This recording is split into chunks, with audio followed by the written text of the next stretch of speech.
Welcome to our channel 100% knowledge with success. Video देखने से पहले चैनल को सब्सक्राइब कीजिए और बेल आइकॉन दबाइए। Good morning friends, I am Lokesh Sunny and I am your chemistry teacher.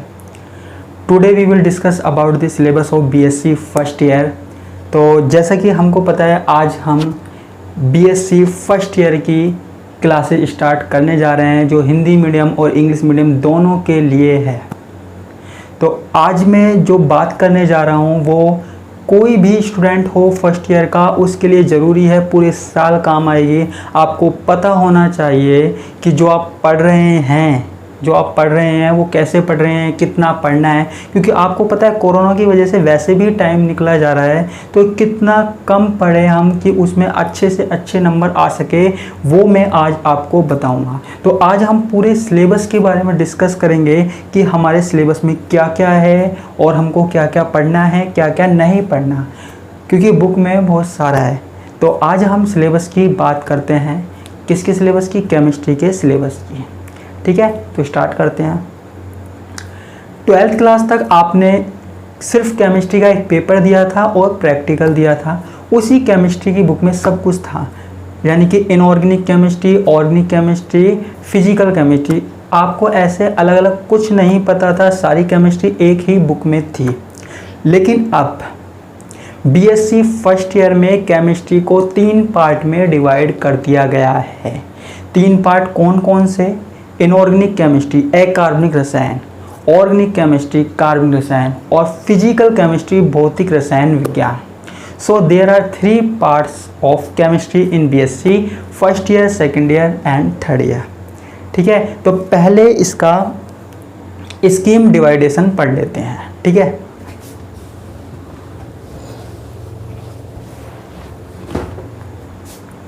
हाँ तो बच्चों देखो, सबसे पहले मैं आपको बता देना चाहता हूँ कि ये तीनों पेपर 50-50-50 यानी कि 50-50 नंबर के हैं। हमारे पास जो केमिस्ट्री का पूरा पोर्शन है वो 200 नंबर्स का है, जिनमें से तीनों पेपर हैं जो वो 50 नंबर के हैं, 50 नंबर के हैं, और बाकी की जो 50 नंबर है वो प्रैक्टिकल के हैं। यानी कि इनऑर्गेनिक केमिस्ट्री भी 50 नंबर की, ऑर्गेनिक केमिस्ट्री भी 50 नंबर की, और फिजिकल केमिस्ट्री भी 50 नंबर की। तो आज हम सबसे पहले जो बात करने जा रहे हैं वो कर रहे हैं इनऑर्गेनिक केमिस्ट्री की या अकार्बनिक रसायन विज्ञान की। ठीक है, तो चलिए देखते हैं। देखो, इनऑर्गेनिक केमिस्ट्री में हमारे पास 5 यूनिट है। Unit first, second, third, fourth, fifth. ठीक है, देखो आपको हर यूनिट में से 10 क्वेश्चन का मार्क्स, 10 नंबर के मार्क्स का एक क्वेश्चन करना है। ठीक है, आपको पेपर में टोटल 10 क्वेश्चंस मिलेंगे। ठीक है, आपको पेपर में टोटल 10 क्वेश्चंस मिलेंगे। हर यूनिट में से 2 क्वेश्चन मिलेंगे, जिनमें से आपको एक अटेम्प्ट करना है। लेकिन यहाँ पे केवल एक क्वेश्चन अटेम्प्ट करना है, 2 में से एक, जो कि हमारे पास कितने नंबर का होगा? 10 नंबर का होगा, 10 मार्क्स का होगा। चाहे कोई सी भी यूनिट हो, first, second, third, fourth, fifth, does not matter. Equally divide किया गया है सब हो। ठीक है, मार्क्स को इक्वली डिवाइड किया गया है। अब चलो आगे की बात करते हैं हम। अब देखो, इनऑर्गेनिक केमिस्ट्री या अकार्बनिक रसायन में जो सबसे पहली यूनिट हमारे पास आती है वो है आयनिक सॉलिड। ठीक है, यूनिट फर्स्ट की बात कर रहे हैं। ये भी हमारे पास 10 नंबर की है, जैसे बाकी की यूनिट है वैसे ही ये भी 10 नंबर की यूनिट्स है। तो देखो यहाँ पर आप देख सकते हो कि यूनिट फर्स्ट में यहाँ पे लिखा हुआ है आयनिक ठोस। ठीक है, आयनिक ठोस या आयनिक सॉलिड। देखो इसके बारे में आपने पहले भी पढ़ा हुआ है, आयनिक सॉलिड के बारे में। आप कहेंगे कब पढ़ा हुआ है? आपने क्लास 12th में पढ़ा हुआ है, फर्स्ट चैप्टर में सॉलिड के बारे में, जिसमें आपने आयनिक त्रिज्या के बारे में पढ़ा था, आयनिक कंपाउंड्स के बारे में पढ़ा था, या इसके अलावा बॉन्ड हैबर्ट चक्र, सेमीकंडक्टर्स, अर्धचालक इत्यादि के बारे में आपने पढ़ा था। देखो, अगर आप यहाँ तक वीडियो तक पहुँच गए हैं और आपको वीडियो में मज़ा आ रहा है और आप चाहते हैं डेली ऐसी क्लास लगती रहे और आपको पता लगे कि कब कौन सी क्लास लग रही है, तो मेरे चैनल को अभी सब्सक्राइब कीजिए और बेल आइकन दबाइए, जिससे आप अगली वीडियो बिल्कुल भी मिस मत कीजिए। ठीक है, तो ये जो यूनिट है, फर्स्ट यूनिट है, वो 10 नंबर की आती है, जिसमें हमारे पास क्या है, आयनिक ठोस नाम का ये टॉपिक है। इसके अंदर बहुत सारे टॉपिक है, वो हम बात करेंगे। वो हम कब बात करेंगे, जब हम यूनिट स्टार्ट करेंगे। ठीक है, एक आयनिक ठोस है, उसके बाद है इसमें मेटेलिक बॉन्ड, धात्विक बंध। ठीक है, धात्विक बंध जो धातु में पाया जाता है, इसकी भी हम बात करेंगे। इसके अंदर भी है धातु में क्या क्या पाया जाता है, लेकिन वो हम तब करेंगे जब हम यूनिट स्टार्ट कर देंगे। ठीक है, और एक लास्ट है वीक इंटरेक्शन, यानी कि दुर्बल अंतरक्रिया। दुर्बल अंतरक्रिया आपने पढ़ी होगी, वान डेर वाल्स फोर्सेस पढ़े हैं आपने, हाइड्रोजन बंध पढ़ा है, हाइड्रोजन बॉन्डिंग पढ़ी है। तो ये कैसे होते हैं, वीक बॉन्ड होते हैं, इनमें वीक इंटरेक्शन होता है। तो इनके बारे में भी हम डिस्कस करेंगे, लेकिन वो कब करेंगे, जब हम यूनिट स्टार्ट कर चुके होंगे। टेंशन मत लीजिए, हम जल्द ही ये यूनिट स्टार्ट करने वाले हैं। ठीक है, अब हम बात करते हैं यूनिट 2 की। अब यूनिट 2 में क्या है बच्चों, यूनिट 2 में हमारे पास 2 हेडिंग है यहाँ पे। कौन कौन सी, एक तो कोवलेंट बॉन्ड, ठीक है, सह संयोजक बंध। यहाँ पे आपको पता है सह संयोजक बंध क्या होता है, 11th क्लास में 12th क्लास में आपने टाइप्स ऑफ बॉन्ड पढ़े हैं, बंध के प्रकार पढ़े हैं, जिसमें आपने अलग अलग बंध पढ़े हैं, आयनिक बंध, सह संयोजक बंध, उप सह संयोजक बंध, ठीक है, धात्विक बंध, इन सब के बारे में हमको पढ़ना है। तो इसमें सह संयोजक बंध के अंदर हम क्या पढ़ेंगे, वीबीटी पढ़ेंगे, वैलेंस बॉन्ड थ्योरी, संयोजकता बंध सिद्धांत, जो आप पढ़ चुके हैं पहले भी 11th में। इसी तरीके से हम VSEPR पढ़ेंगे, संयोजकता कोष इलेक्ट्रॉन युग्म प्रतिकर्षण सिद्धांत। ठीक है, इसके अलावा कुछ कंपाउंड्स के बारे में पढ़ेंगे, हाइब्रिडाइजेशन, संकरण, बहुत जरूरी टॉपिक है, sp sp2 sp3 अक्सर एग्जाम में आ जाता है, तो वो भी हमको यहाँ पर पढ़ना है।